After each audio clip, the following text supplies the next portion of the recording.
Welcome back to another Out of Spec detailing video. With me here, I have Brandon Tesla Flex, one of our great friends that lives here in Fort Collins. And behind us here, we have the new Out of Spec Tesla Cybertruck Cyber Beast. And Kyle just took delivery of this, did a 4,500 mile road trip. But today we're going to be doing a full build quality analysis, looking at the panel gaps, the fit and finish. There's definitely a few things going on here. I brought Brandon along with me so that he can talk about his kind of experience with NVH and things that have gone kind of weird with the truck since they took delivery down in Florida. So welcome back. Let's jump into it.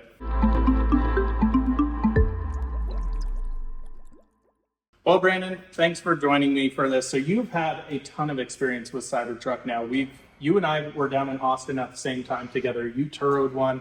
We had our own crazy experience with that truck, to say the least. But this thing is such a polarizing vehicle, and you've been in it, you've been around it. Just give me your overall thoughts. I know you're somewhat of a Tesla enthusiast and may slightly be biased, but what do you think of the Cybertruck after spending some time in it? I think it's a great truck. It's a great first generation product, but there's a lot of room for it to improve in a lot of areas. Okay, that's fair. And one of the biggest things I'm going to ask you most about is interior stuff. So on our build quality analysis videos, I do a lot talking about materials and how they're used, NVH, noise comfort, and just like overall cabin feel. So I'll have you kind of touch base on that a little bit more once we get inside. But this Cybertruck, now that we've seen a few, when they originally came out, I mean, we were seeing photos of, was it Franz's, that had like panels just completely misaligned, and everybody's like, oh my God, this is another Tesla situation that this thing just built like crap. I gotta say personally, I've been actually very impressed with what they've done as far as like making these stainless steel panels. It's not perfect, but there's a lot of really impressive stuff, especially working with such a crazy material like this. So one of the first things that we noticed, and I know Kyle talked about on his particular video, was up front here on the front trunk. Andreas, if you can come up here. Yep. So you'll notice here, this rubber gasket is basically sticking out substantially here. Also, this is totally not even close to aligned whatsoever. I do apologize if you see the little puppy. This is my new little buddy, Oliver here. He's running around the shop having a heyday here with the Cybertruck. Quality control. Yeah, he's definite quality control. But this is just such a unique truck. I mean, it being stainless steel, I got to tell you, I've done tons of videos with it now. I think I'd shot 9 or 10 down in Austin, cleaning the Cybertruck, figuring out what works, what doesn't work. And I'd say 99% of the stuff doesn't work on the stainless steel. And I got to say, honestly, Brandon, my impression of this vehicle, the stainless steel is kind of the least interesting part of it. Yeah. I think that's the thing most people see. Like, it's such a wild design. But the stainless steel, there's so much underneath this vehicle that makes it really interesting, really intriguing, that it's a really, really special product. And I was one of those folks who, when this first launched, I was like, I cannot believe they're ever going to make this. And I never thought they would. And then when we went down to the delivery event, you and I were down there at the same time as well. I was like, holy crap, they actually made this thing. Yeah. And I don't personally think it's the most pretty truck in the world, but man, does it grab attention. Oh. So talk a little bit about that, just at Superchargers. Yeah, so I mean, we go to a supercharger, and when we were actually doing the race to, I guess, I don't know, it's called the CCTV, the race ocean to ocean, yeah, or a race with all the trucks. No matter where we went, every single supercharger, people were walking up. And that could be because we were actually like standing by the Cybertruck, but everywhere you go, like driving on the road, on the highway, we were trying to speed up. These cars are in the left lane trying to speed up next to us to get videos and pictures. Every single person, everyone on the road, they see it, they point, they take pictures. Like, I've never seen that with any other car. Yeah. I think one of the most interesting points that Kyle made about, driving the Cybertruck around Austin, he said, it's like a lot of people online really bash the truck, and everybody's like so much hate on it. And then when you really put it out in public, people are just like drawn to it. Yeah. Like, oh my God, that's so cool. So I think you really need to reserve your expectations for this once you see it in person, because honestly, it's one of the craziest looking things out there. And I'm pretty thrilled that they actually made it. Is it a car for me? No, I'd rather have my Model 3 Performance over there, but I'm so excited that they actually made this. Now, jumping back into more build quality stuff here. So this was an area that I always thought was a little wild on the Cybertruck, how this A-pillar comes all the way down. And as you can see, it's definitely not perfectly aligned. Now, we saw a crashed one of these actually at the factory down in Texas. And this to me was buckled out and it looked like it was clipped on there, but it also had quite a bit of adhesive on here. And that's a really interesting thing about this vehicle is like, if you do inevitably get a dent, this may be a vehicle that never has to go to any sort of body workshop. This could be something that Tesla service just throws on a new panel. So I think that's a very cool perspective. But yeah, up close and personal, the stainless is truly something unique. Now down here on the doors, looking really, really nice and tight all the way down here. Very impressed to see that. A lot of the things we've been seeing on Cybertruck as of late, you'll see them on the back of a big semi, a bunch of them up there, and you'll see doors be completely discolored. Now with my solution cleaning them, that's definitely something you can get that orange color out of them. But I got to tell you what, this stainless is a fingerprint magnet. Moving down to the back door here, all this actually looks really, really good here. Very straight lines. Everything lines up absolutely perfectly. If you do rub your hand over this, you definitely feel that raw edge on here. Open this up a little bit and you can see the edge is almost unfinished and it is a little bit sharp. Now, of course, we did the carrot test with the Out of Spec team. Kyle and Francie and Brandon was there as well. It is insane what this can actually do to fingers or digits and carrots at that time and other, food related projects. But I think there's a lot of vehicles that'll just take fingers off. Like I've gotten cut just being a professional detailer, working on cars. This is nothing different. It's just, one of those things. So up here we have, of course, our glass. I'm glad to see how nicely this fits. It's nice and flush in here. All the gapping looks perfect. Of course, your release here. This all feels really good. I would say it's a little bit plasticky on the side here, as you can kind of hear it do that. Let's see how the back one is. So the back one seems like it's a little bit better put in. This one may be because of the clips in here. And it's a lot bigger. It's a lot bigger. So yeah, definitely hearing some rattles in there, but I would say it's not all that bad. I'm curious to see how this scratches up over time. And of course, how these doors pop out with the little plunger. It's really crazy. You cannot push that back in until you open it. Plunger goes back in, slam the door. Brandon, I gotta say though, this may be one of the best door shuts out of any vehicle on the planet. Like, I know the Audi e-tron has always been kind of my standard for real build quality. You feel like you're in a bank vault. There is no door that shuts like that and gives that nice thud, no rattles in it. But we are having an issue with this door, Brandon. Will you open that up and hopefully we can hear that? Nope, can't hear it right now. Here, open it again. But open it faster because I have to stand right here with the mic. No creaking. So I wonder if the water started doing some stuff Maybe there. clean something. Maybe there's something So maybe you can hear this a little bit, but right here. yeah, that mirror definitely moves. And every time you'd open up the door, you'd hear this little creak. As of right now, it's actually not doing it.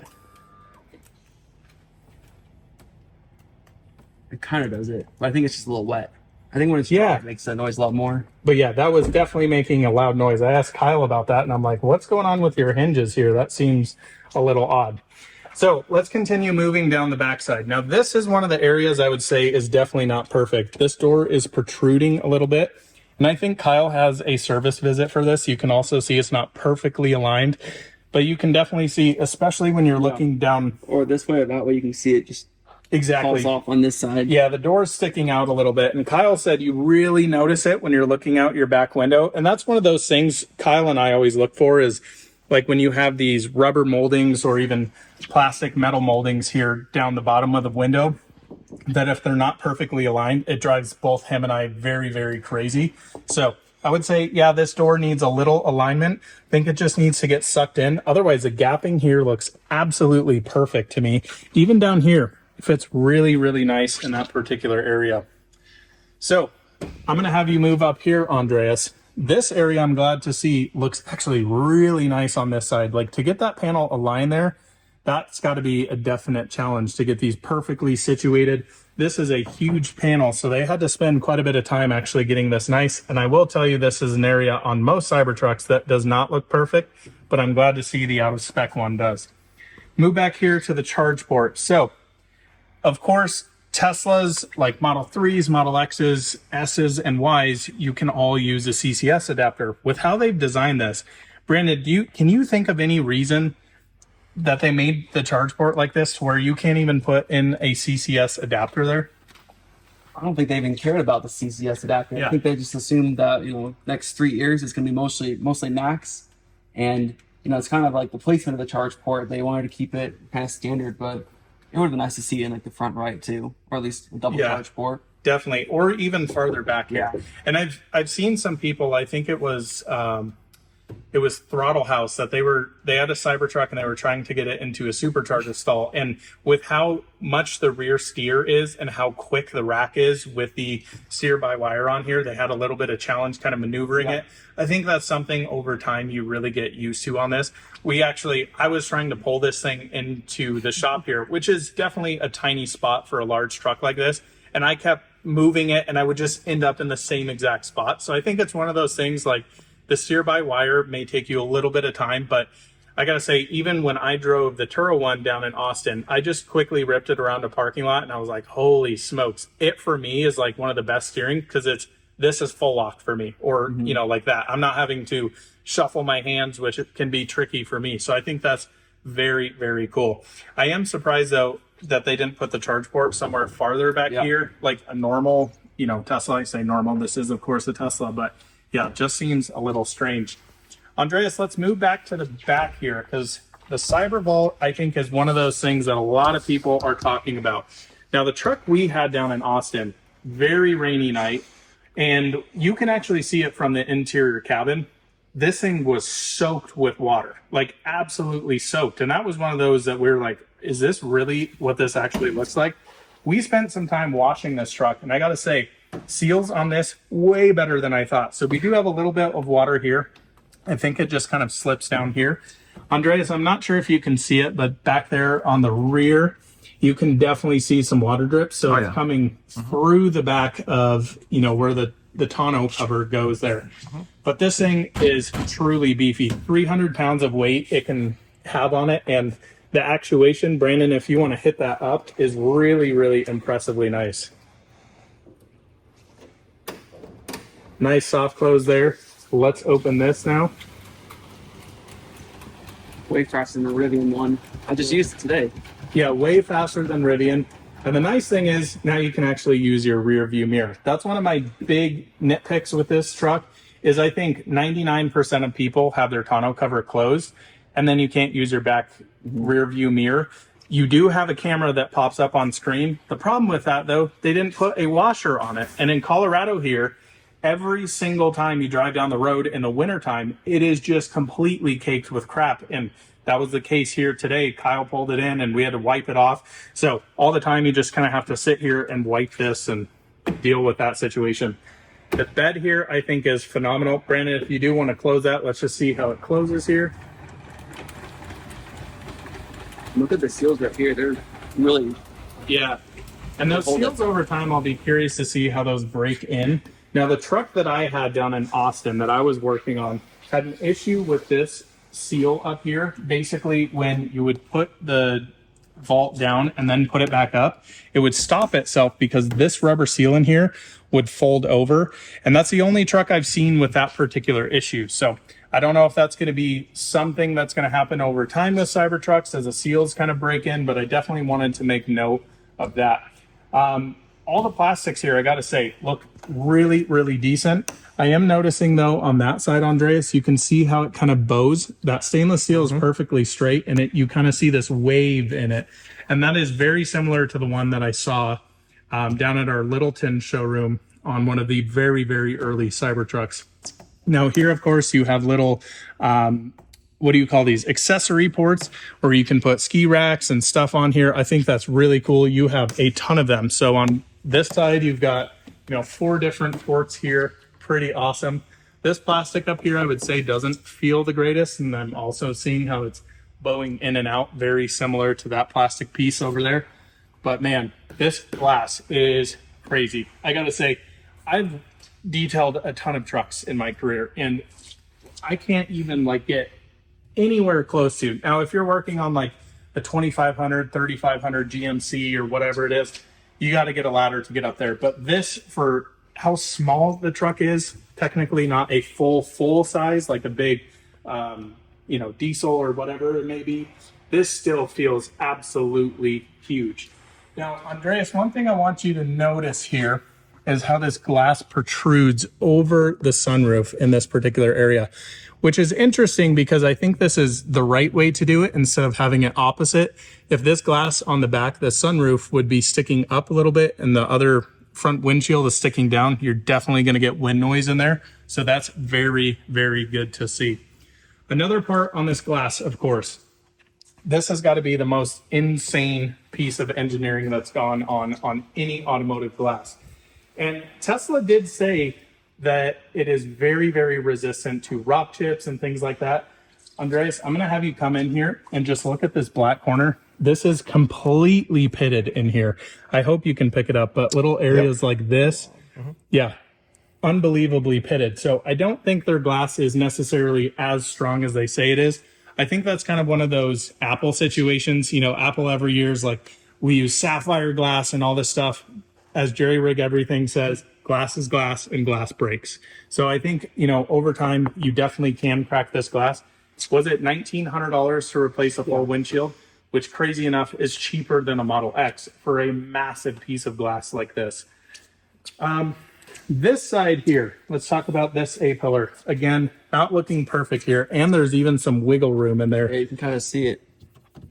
Yeah, definitely a big gap there. I'd like to see that tightened up. Like if it could just sit, boom, like that, that would be much better. This interior area here, or this bottom edge, always seems to be somewhat of an issue for it, for sure. How's that mirror sound there? I mean, it has the same little creak, but I don't know when you actually press it, but... Huh. Yeah, the mirrors seem like they're made out of like very, very cheap plastic. Like they didn't want the mirrors. Exactly. Yeah, They say it was the interior one. They don't Yeah. care about the quality. They just want to throw something on. Yeah, I mean, I've seen some folks already start removing the mirrors because you obviously have your cameras here. I like the design of the mirrors. I think they're cool. They match the triangle shape. I know it's something they definitely did not want to put on the truck, but yeah, I think, you kind of have to have that for a vehicle on the road these days. This door, definitely a little bit of a gap up here, and I can see the door sitting slightly higher than this front quarter panel here. So not perfect there, but this gapping here looks okay. This is sticking up a little bit over the front door here. As we go down, same exact thing going on. And you can see actually down here how this is basically sticking out and this side is pushed in quite a bit. So not perfect there, but I would say these are little minor things that, you can take this to a service center. They can align these doors. I see it all the time on every Tesla, on Rivians a lot of the time, on Lucids. The easiest way to tell is on a painted vehicle, you open up your door jamb. So you pop this open here, you look at these hinges, and typically if these hinges have paint removed off of them like this, that means they've been trying to adjust them quite a bit. So probably some stuff going on with these doors as well. Kyle basically told them, I just want my truck. You don't need to go crazy prepping it or anything like that. So that may have been something that got caught at the service center, but I'm not exactly sure. Again, door close feels fantastic there. Andreas, I'm going to bring you in. You can really see how much that drags there. So this door definitely needs to get sucked in a little bit, but I'm very impressed with the gapping here. Brandon, what do you think so far, just walking around this truck and seeing things? What are your kind of thoughts on exterior fit and finish? I mean, this definitely looks a lot better than the other Cybertrucks I've seen, and this is this is still under 2,000-ish, I would guess, for how many they've delivered. And for the Beast, And this is probably 146, yeah, it's probably less right? than 100 they've delivered, actually. Yeah. Yeah, so the Beasts have been definitely more rare, the tri-motor, big power. But yeah, this has been 146, so very, very early VIN. And I gotta say, honestly, compared to Rivian R1T, this feels a lot more put together than early Rivians. Now, Rivian has done a ton of work as of recently, either by watching our videos or listening to customer feedback, because most people say people don't care about panel gaps, but there's a lot. Like you go in forums and you see the chatter, hey, I picked my car up, it's got this weird, the door is sticking out. So I think there's a lot of people who actually do care about this stuff, which is why we make these videos. Now, lastly, Andreas, on build quality on the exterior here, maybe we need to touch more on the front. I do want to bring you to this point. So this is really what I see mostly on this particular panel. You can see definitely not lining up perfect in that area, but again, minor little details here that I think they can work on throughout. Now, Brandon, let's talk a little bit more about the front trunk here. So you guys had a hard time even opening this. Yeah, wasn't great. We were trying to open it at the delivery. It's in the video too. We're trying to like press in here to find it. And because this dips down too much, the button is harder to reach. Okay. So you have to kind of like stick your hand up more to actually do it. But it's still open just fine. Does open just fine. So the button is actually right here. And what a piece they designed here. It's so strange to me that they put the headlights down here. I always, when I saw Cybertruck, thought, you know, the light bar up top was actually going to be your headlights, but no, they're actually down here. And a report from Kyle on this, he told me very, very bad as far as visibility in snow and rain. These headlights, I think you and I both felt the same. Very dim. Yeah. Like it almost feels like if it's raining or snowing, you can't really see. You can't really see at all. And these definitely, because they're very, they're not super high intensity LEDs. They don't output a lot of heat. So you definitely get a ton of snow buildup on that area. So I think that's definitely a concern of a lot of folks, especially here in Colorado. I mean, we're not in sunny California. Like we get some serious snowstorms here. And the last thing you want to have to do is get out of your truck every 10 miles and, you know, scoop it off. Yeah, exactly. So I think it's really cool though. Like here in the front trunk underneath here, you can see the very raw metal under here. I think this is so absolutely unique. You can actually see some very odd spots here. I don't know. We're going to have to do a full detail on this truck, but you can definitely see this is the actual stainless that's on the outside. And then this is an inner shell, but really cool stuff up here. A lot of people have talked about the front trunk not being huge.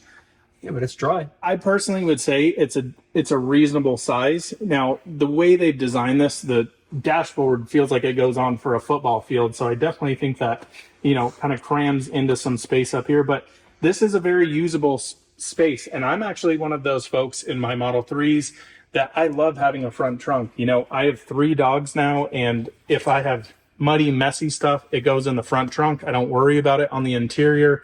Any sort of food that can stink up your cabin, I throw it up here completely fine. So I think that's all good. I do just want to show these little areas here. So this is that little rubber. And as you can see, it's like very much not attached.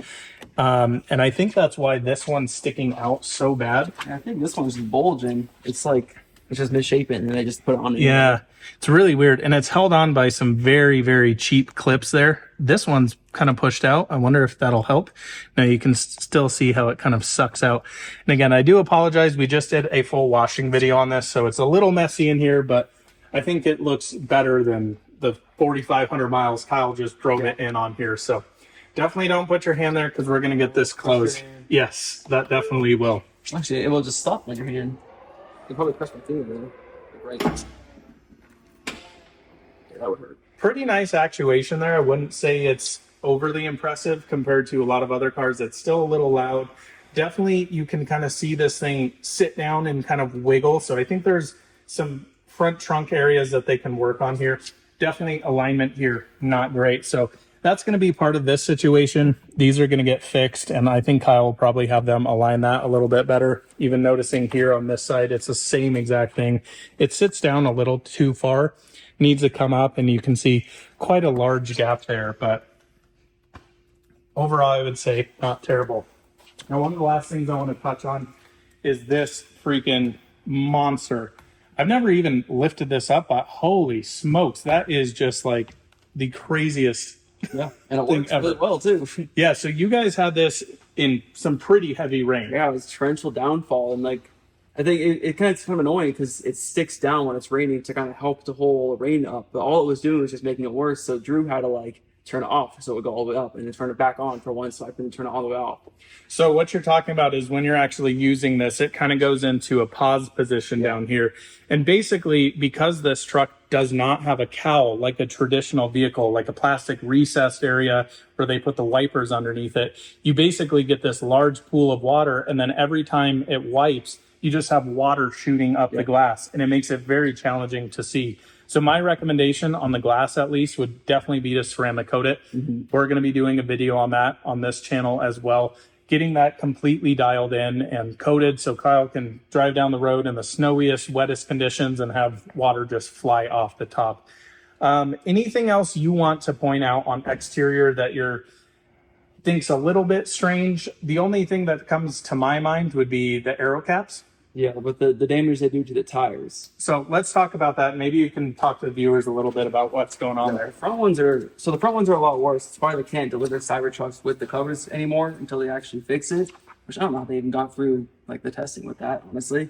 But right here, we had them on for 2,400 miles, and you can see it's like digging into the rubber. That's 2,400 miles. I haven't even noticed that. I did not see that on this before. It's a lot worse on the front tires. The rear ones are kind of bad, but not as bad as the front. Yeah, so that indentation, it should be completely flat, and you can see how far that's pushed into that tire.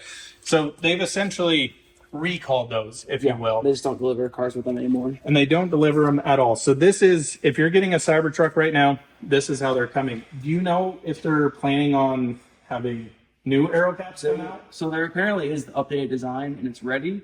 They just have to ship it. And I think, from what I understand, they're not doing the extended piece that kind of goes up into this. I think I don't know. I think they might still be doing that, just differently. I really don't know how it even got through their testing without them noticing that.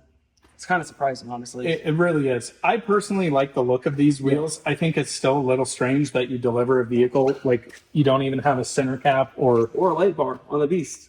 Oh, that's true, right. So again, this is a foundation series. So what Kyle did was he used referral credits essentially to get accelerated delivery. If he used, was it 30,000 credits, he could get it within 45 days. It ended up being like 2 weeks. Yeah, it was less than 20. Yeah, it was crazy quick. So I'm glad he jumped on that and got the opportunity, because we're going to be doing a ton of content on the Out of Spec channels. I know Brandon's been doing a ton on his TikTok and Instagram, a bunch of fun stuff like that. I mean, this thing, again, I don't love the truck. I think it's a really cool piece of engineering. I would never really own one, but the draw that this thing has, I've driven bright orange Lamborghinis and bright red Ferraris down the road, and had a few people take photos, and like, especially around this area, it's pretty crazy. When I was working in the gentleman's driveway, working on the Cybertruck down in Austin, you would have Amazon delivery drivers, yo man, what is that thing? And just like screaming at you. Meanwhile, I'm, filming videos. All the neighbors are coming up to me, and I'm starting to feel uncomfortable. I'm like, I'm in some dude's driveway that I just met this morning, and there's people walking up to me wanting to see inside, and it is so crazy. And it's grandparents, it's little kids, it's folks your and my age, and it's just everybody's like, holy smokes, this is crazy.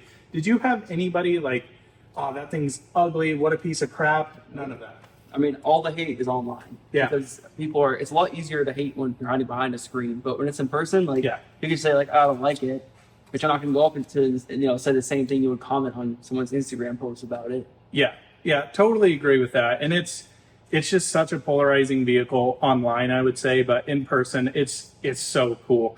Now, of course, we do have air suspension on this. We didn't mention this, but it is in full entry mode right now. So with that, I think let's jump inside. This one's a little messy. I haven't cleaned it up, but we can actually talk a little bit about materials, fit and finish here, some things that are different with the Cyber Beast, which I think there's only one, Brandon. Yeah, pretty much just one. Actually, one or two. Okay. Let's start with the seats. Oh, really? Yeah. I didn't know that. So let's pop inside here. First off, Cyber Beast gets the Alcantara, or basically micro suede dash cover here. And gotta say, I really think it makes the interior look a heck of a lot nicer. Now, one thing first initially that I noticed as a professional detailer is like, how the hell am I going to get all the way down there to clean that windshield? It is, you can't reach it. It's like, yeah. I mean, I think you're gonna almost have to lay on the dash to clean it. Yeah, it's rough. It's crazy far down there. But the weird thing with this truck is, and I think Kyle said this, when you're driving it down the road, you don't really realize you're in a Cybertruck because it feels so Tesla in here. Yes, like the visibility is a little bit different, but honestly, to me, it feels very reminiscent to Model X interior, especially. Model X, but you're right. It's like a Model 3 interior, but a Model X height. Model 3 interior. Okay. Yeah, that's an interesting point. One thing I do want to point out here is how absolutely wavy this Alcantara is here. It's like the machine that put it in, because it's like especially on the right side, you can really see the divot at the top. That looks terrible, actually. Wow, lots of movement in here. That's quite surprising. Looks like it comes off pretty easily, though. Yeah. So maybe you could. I mean, maybe that's. I'm sure it's probably just clips, because that's how it is on. Definitely clips, but I really don't like on a $120,000 truck how uneven this bottom edge is. Like, even Rivian, you would never see this kind of work. Rivian, in my opinion, makes some of the best interiors out there. The material choice, the build quality, like very, very impressive in there. So other things, let's talk about interior wise. We have more micro suede up here. This was one of the things that struck me the most about Cybertruck when I first sat in it, was how large this particular piece is.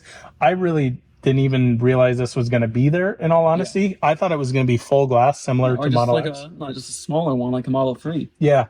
For me, it does take a little bit away from the interior because it definitely feels dark here. For sure. Yeah. But it's not too terribly bad. I think this makes it a little bit worse too. When you have these up all the way, it kind of makes it feel darker, but you can just move them like this.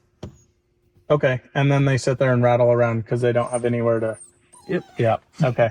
So this is a really cool mechanism. These are basically magnets. And when you pull it out, this little plunger sucks back in. But when you go back in, boom, clicks right in.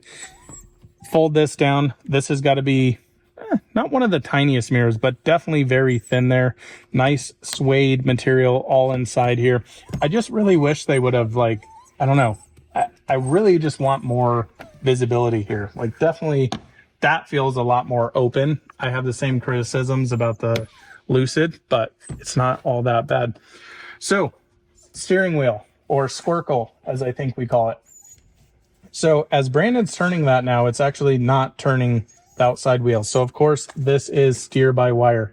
They have 3 redundant systems on this, from what I understand. There's been a lot of hoopla about folks not trusting it. Just do your research on it and understand that every plane you fly in has steer by wire, and having redundant systems really, takes that safety into aspect. Now, the Squircle, to me, when I sat in it, and still to this day when I got in it, it's way too small for me for a big truck. Like, I feel like it needs to be double the size. Go on the Lightning and then get in this. It feels like this is like a little toy. Yeah, totally agree. Now, we have very different buttons here than we've seen in Model S, Model X, and of course Model 3. These have, to me, a very, very nice clicking feel to them. Actually clicky. So like, they actually physically go down, unlike the Model 3 did, and like the Model S and Model X was just a haptic. But I know the new yoke and steering wheel have the same type of buttons. Exactly. Yeah, I had a Model S in here just last week, a brand new one, and definitely the buttons feel a lot better than they did when they first came out. I like the materials here. Again, the whole interior is vegan leather, and I got to say, I'm a huge, huge fan of vegan leather. It's so much easier to clean, and to me, it just looks much more premium, and it wears a heck of a lot better than regular leather. Now, I will tell you on these buttons, while I was just kind of flipping this thing around, I hit the windshield wiper and the turn signal. So I would say they're nicely clicky, but you can very easily accidentally hit it. Yeah, exactly. So they feel pretty darn good. It feels pretty solid click. It's not like overly clicky. I think it's reasonable, and it's nice that we actually have a horn where it should be, and not like old Model S to where it was over here. Very, very not great there. I'll tuck away Kyle's Excedrin here, but large armrest here. I am feeling some dimpling in here as I was just wiping my hand over that. Feels a little strange. Now, is this attached? Yes, it is, by magnets. So a nice soft close and way better dampened than new Model 3 Highland glove box. Yeah. Is this one loud as well? No. Okay, so let's open this up. Oh my gosh, hello. Okay, I didn't even realize it opened like that. Oh, and you can just shove it closed. Well, because it opens and then you can close it with the screen. Okay, that's kind of cool. Definitely doesn't align whatsoever down here, so some stuff going on there. But I like the use of how much vegan leather they've done all over this. My only complaint with the interior so far really would be I wish they had a white seat option. I'm sure that's coming. I mean, it's like the early Model 3s, they all had black seats and they all had 19-inch wheels and they were all able to drive. Just kind of like how this, there's only 3 trims to choose from and they're not going to make it too complicated to produce. Yeah, I think that's a really good point. Andreas, if you can kind of look up here a little bit. This surface is interesting to me. It seems, yeah, it feels very cheap. And This could have been carbon fiber, like easily. yeah, especially in a $120,000 truck. I have a feeling this is going to get scratched to all heck. If work. Yeah, perfect. I did see somebody notice, or Kyle may have said that he had some issues with these. I don't know if it Yeah, was. because the sun, it just basically goes straight down on here and it makes the phones really hot. I mean, even this is pretty warm. I think This one's warm too. Yeah, because the other phone was on this one. Okay. But for not that long, but it's warm pretty fast. Yeah, I mean, I think this day and age, we just call these phone warmers instead of wireless phone chargers.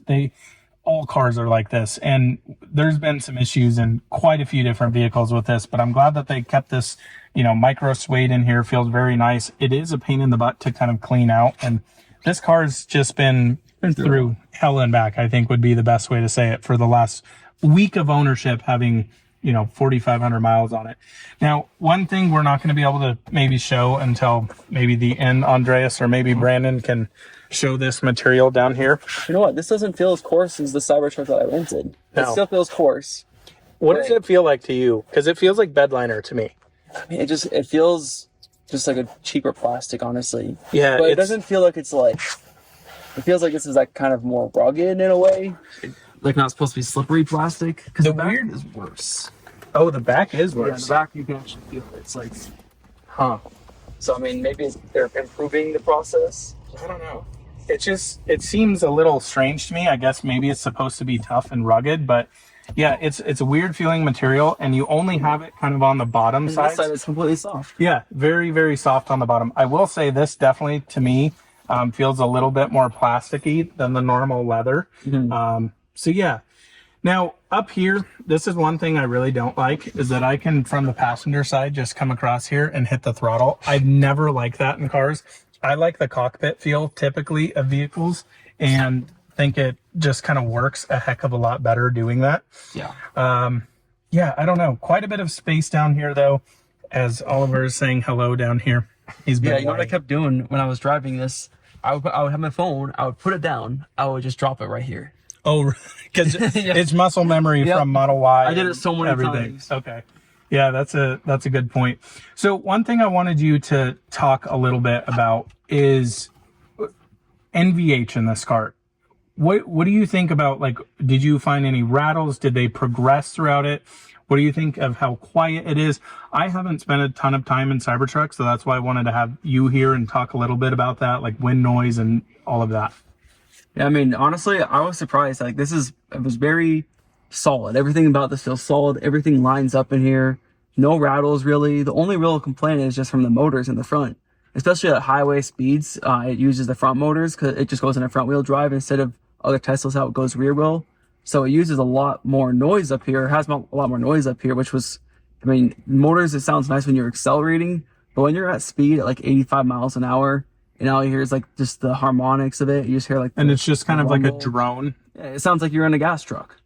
And almost at that point, like, why are you driving electric if it's just as loud? I'd say that's surprising. I mean, all Teslas kind of have, of course, a little bit different motor sound as they have different motors. Like the Plaids definitely have their very own unique sound to them. But like Model 3, I wish it was louder because like Rivian, I love their motor sounds. That quad Bosch motor that they have in them, it sounds great, but on the highway, it's very, very quiet. You don't really notice it at all. That's interesting that you noticed it substantially. I know 2 of the trucks we had down in Austin had a weird vibration at speed that was very replicable at a certain mile per hour. And I could actually feel it like in the butt of my seat. And I'm not sure if that's motor or what's going on there. Now, Cybertruck has its own bespoke motors, which Kyle and I, when we went down there, were like, what the heck? What? You make a tri-motor, you have a plaid motor. Like, throw the plaid motors in this. But yeah, there's been some odd little things they've done with this truck. Obviously, using 4680 cells. Charging hasn't been its greatest aspect, but you guys had a hell of a drive on the way from coast to coast, and stay tuned for those videos on the Out of Spec Motoring channel, because I think you'll be shocked at the results. And can we say that it was close? Is that the Yes, very close for the most part. Okay. Yeah, very close for the most part. It was surprising. Okay. Yeah, it's very surprising. Did not really expect it. We'll leave it at that, and there's much more to come. UI on Cybertruck is definitely different, of course. So you have this large screen, can scroll around the truck. You can open the front trunk from here, open the vault. Maybe we don't want to wear out the motors on this. So Kyle used the vault, he said 3 or 4 times in a shorter period of time, and it came up with a warning on the screen that actually said it was overused or something like that. And he's like, I'm using a truck for truck thing. So that's a little strange, especially when Tesla calls this the world's toughest truck. Yeah. I think that's a little strange. Well, let's open up the tonneau cover here, and you can actually see it roll back. Takes a little while for sure. Boom, it goes down. Love the bed lights back there, and now you can actually see out of your rear view mirror here. Can we show the viewers here? I'm sure most have seen it, but what the actual rear view camera looks like in here. Okay, so this is the back one, and then when you're driving, it looks a little bit different. It's a lot thinner, correct? Yeah, when you're driving it, yeah, it basically just cuts off a little area. Okay, fair enough. So yeah, just wanted to touch on that, but the UI in this, I gotta say, is really cool. It's all the Cybertruck font. Snappy. Very, very snappy. I mean, I personally have never been one that has thought any Tesla software has been slow. Yeah. Like, Model 3 got a huge upgrade as of recently with the AMD Ryzen chip in there. And I was like, the last one was plenty fast. Like, so I think that's pretty interesting. Now, this screen does not tilt like Model S and X, correct? Yeah, but I have a feeling at one point it will. Okay. It definitely feels like they have space for some motors. Okay. Interesting. Yeah, I mean, it's definitely a larger screen. Yeah. And, you know, I am surprised, actually, now that I'm thinking about it, that they don't have somewhat of a heads-up display over there, or a tachometer type screen or speedometer over there like S and X does. It's, to me, almost would seem somewhat of a downgrade, even though this is their top trim vehicle. Yeah, I mean, you would think that they have a little screen, but it makes sense for the prices they originally announced. Yeah. But I guess for what this price is, it's $20,000 over sticker, basically. So I think that's something to talk about, like pricing. This is a $120,000 truck Kyle paid for this. So that's with the additional $20,000 of the Foundation series. What do you even get with that, Brandon? So you on these, right on here, you get this little Foundation series badge on the inside. Okay. Full self-driving, which isn't even available yet. All you get is traffic aware. So this has no autopilot currently either. Yeah, we drove it 2,400 miles without it. It was not fun. You know, it's funny. Alyssa texted me that, and when they picked up the truck, and I was like, gosh, what a crazy world it is that we used to actually drive our cars. Yeah, and it's like now, it's like, oh, it didn't come with it. This is ridiculous. So this is a Tesla thing. They always, I feel like a lot of the times, overpromise, underdeliver. Yeah. And range they underdelivered on, price they underdelivered on. There's just a lot of things like that to me is kind of frustrating about Tesla. And the fact that Kyle picked this up, he's supposed to have a light bar, and haven't heard a word about that yet. Not even there. Not there. We saw another Cybertruck, I think locally here, that has one.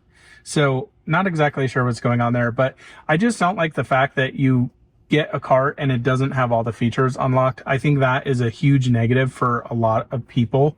But yeah, I don't know. That to me is a little meh. You also get premium connectivity for life. So, oh, great. $100 a year value. So, if you isn't it $120 a year? Because it's $10 a month. If you do the yearly thing. You're right. You're totally right on that. Over 10 years, you're saving $1,000. Wow, that's big savings. Real cost savings right there. And then you also get I mean, you get extra badges on the outside. Yep. some extra depreciation next year. I'm curious to see what the market does on that. I'm not sold that these are going to tank in value. I think they'll go down just because you can get a newer one probably quicker at that point. Sure. Maybe not as dramatic.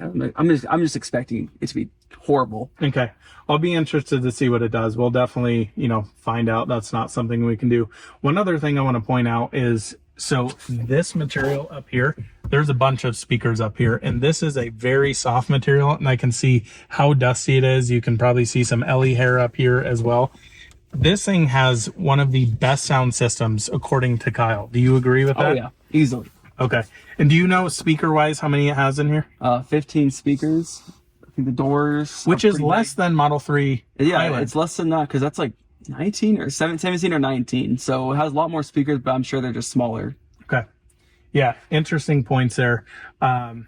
Man, not much more to say on the front here. I do want to, Andreas, pop out here. Let's talk a little bit about this door panel.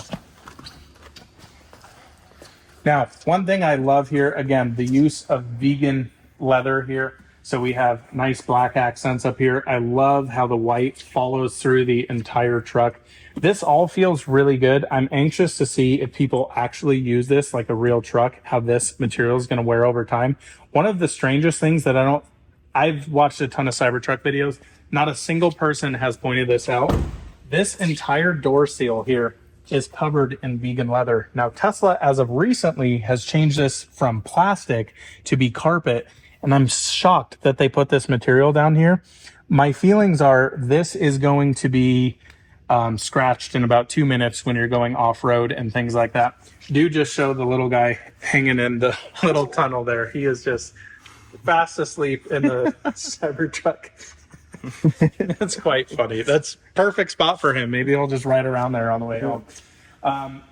Now, on the seats, down here, some serious metal. Andreas, get a little shot of that. Maybe knock on it a little bit. It is just like solid as can be.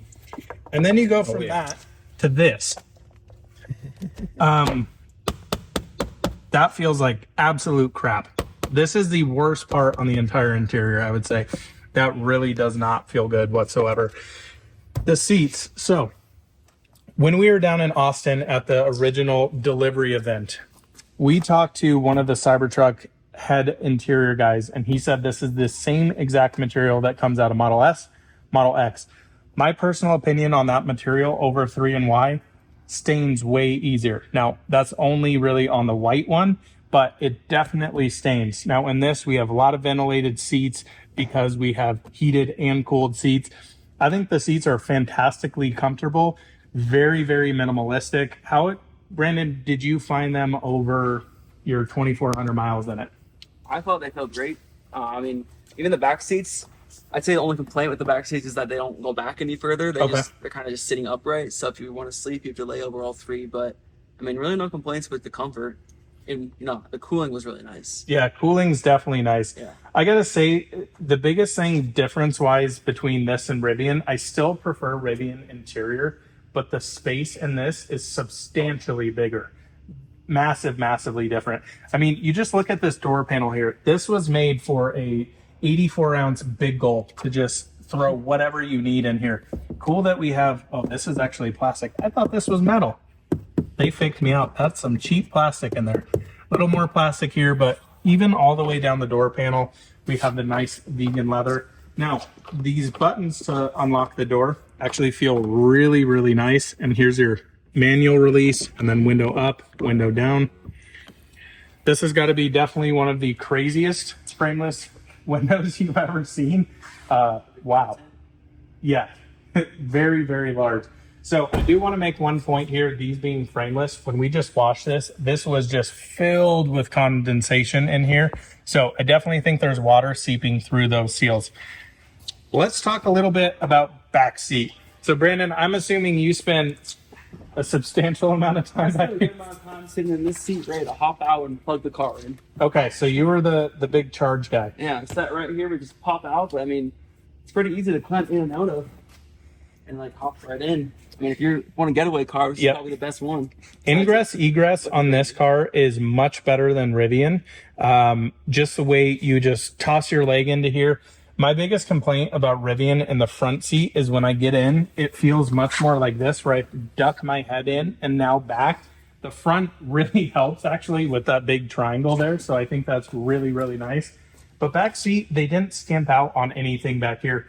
It feels exactly like the front seat. You've got a very nice large screen there.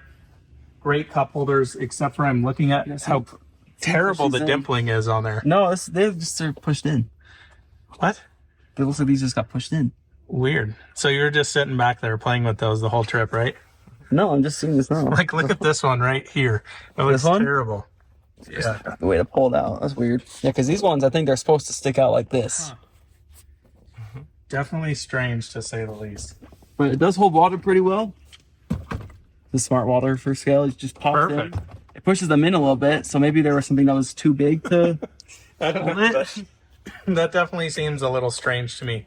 One of my favorite features actually on the back seat is this. Yeah. That you can, but I hate the implementation of how you have to open this. Is it, yeah, right here. So I've got 3 golden retrievers. We got the little guy up there.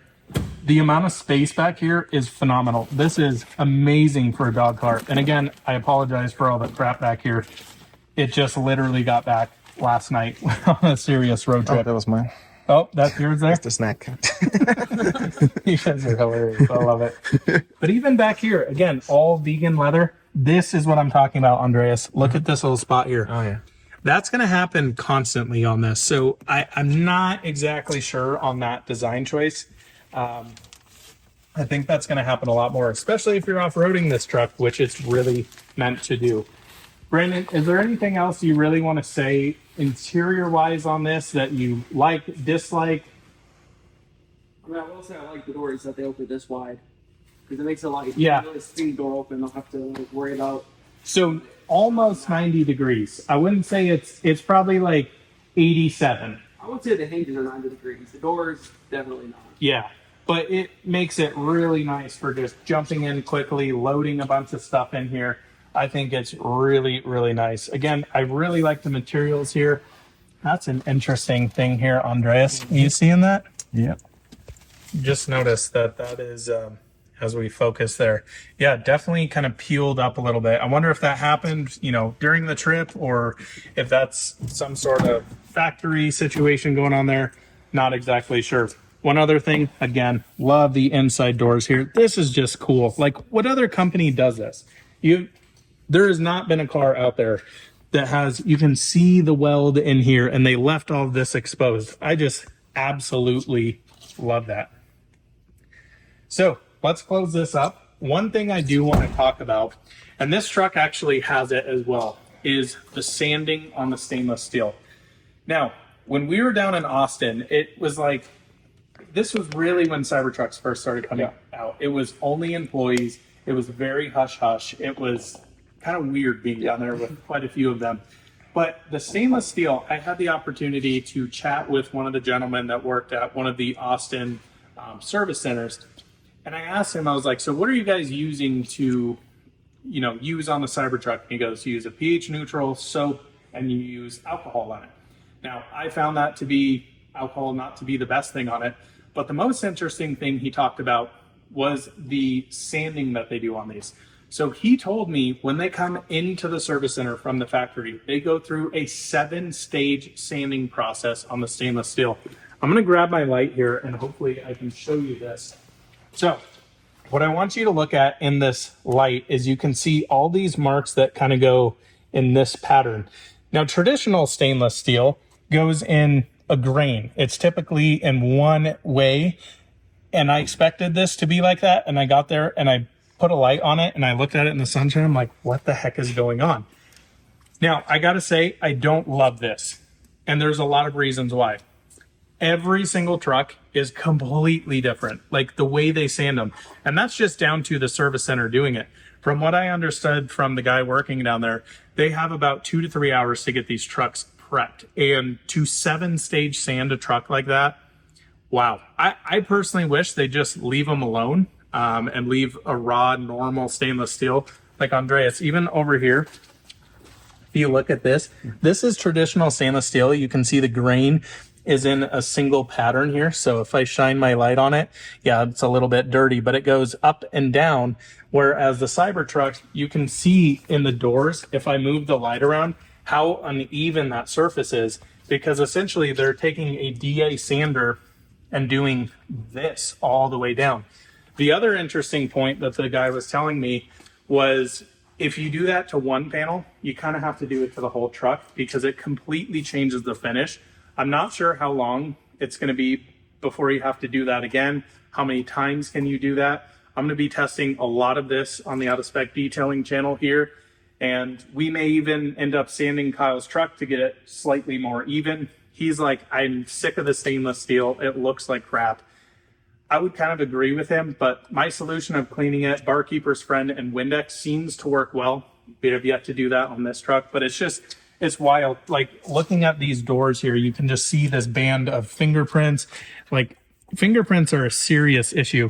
This is really gross, but if you take your head oils and wipe it on there, that's what it looks like. It is. So your hands produce a ton of oil just naturally. Here in Colorado, a lot of folks use lotion, especially in the wintertime.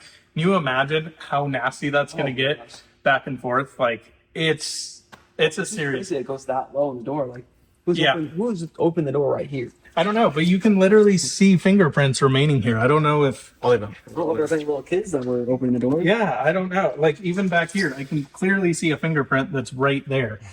It's so strange, and that could be from factory. Again, that Barkeeper's Friend solution, from what I've found, removes all of that. So we're going to be doing that eventually to Kyle's truck. My goal with this is to find a metal coating for it so we can alleviate some of the annoyances with, having to deal with the stainless steel. I truly think 75% of people are going to wrap it. Yeah. I think 10% of people are not going to give a crap what it looks like and never wash it and let it be a truck. So I think it's a very small margin of folks who are going to leave it stainless steel. Any other thoughts you have on Cybertruck? My personal impression actually is I'm pretty darn impressed by the build quality. Like there's definitely a few things that need to be fixed on this. It is 100% not perfect. I think once Kyle gets that front trunk fixed, some of the doors fixed, you're 90% there. So yeah, I'm pretty impressed with it. Interior wise, I think is awesome. Exterior fit and finish, I find to be quite good. What are your thoughts? Yeah, I think we got kind of the wrong impression from the ones in Austin because those were very early builds. Like, because mine was in the 500s and they start the bins at 500 for all-wheel drive. So, I mean, I was surprised. I was surprised that it's actually like built really well. The interior surprised me too, just because of Tesla's history with, their misaligned interior pieces.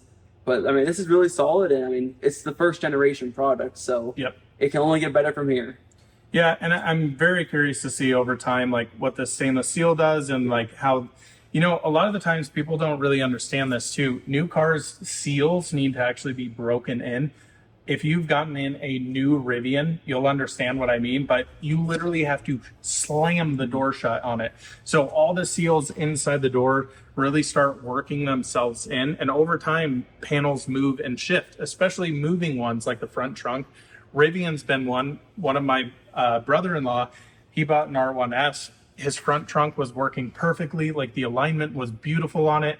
He brought it in a month or two later and I'm like, what happened to your hood? He's like, I was parked on an angle, opened up the front trunk, and now it's completely all out of whack, had to go in for service. So I think these build quality issues over time, yes, things may be aligned well now. We can do updates with this particular truck over time and once we see higher VINs ones.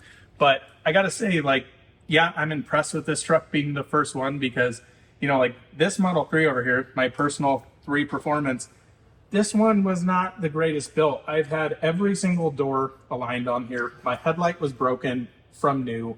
Like so many little annoyances with this car. The hard part is like, I do these videos and complain about things. I complain about them on my own car. I think it's just important for folks to understand and know what you're getting into and understand that people actually do care about this stuff. And if you really care about it, then you're going to go buy a Porsche. You're going to go buy whatever, something ultra expensive and not a Tesla. Yeah, because once you're inside the Cybertruck, you're not thinking about what's going on the outside. No. And that's why it feels so weird when everyone's taking pictures and videos of you. Yeah. You're like, You're what? just like- I'm just driving a Tesla. Like, Exactly. It feels when I was down in Austin, that was one of my negatives with the truck almost, like that the interior isn't as extreme as the outside. I kind of wish they went crazier. Yeah. It's a nice place to be, but it's also like for 120K, I really feel like they could have stepped it up, but Yeah. that's just my personal opinion. I like it. It's not a truck for me. Yeah. Maybe Cybertruck refresh. Cybertruck I don't know what refresh. that is 5 years from now. So overall ratings from me, very good. Stainless steel, very bad. Interior, pretty darn good. And I would say Brandon's probably the same on Yeah. I mean, I would wrap mine anyway, so I don't care what the stainless steel looks like. that. Exactly.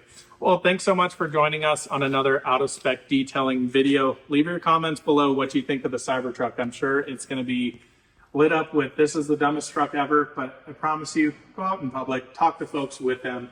Come check out the Out of Spec Cybertruck. And thanks for Brandon for being on here. Really appreciate your insights on this. And thank you to our wonderful friend Andreas behind the camera. He's the man. Really appreciate it. We'll see you in the next one soon. Bye-bye.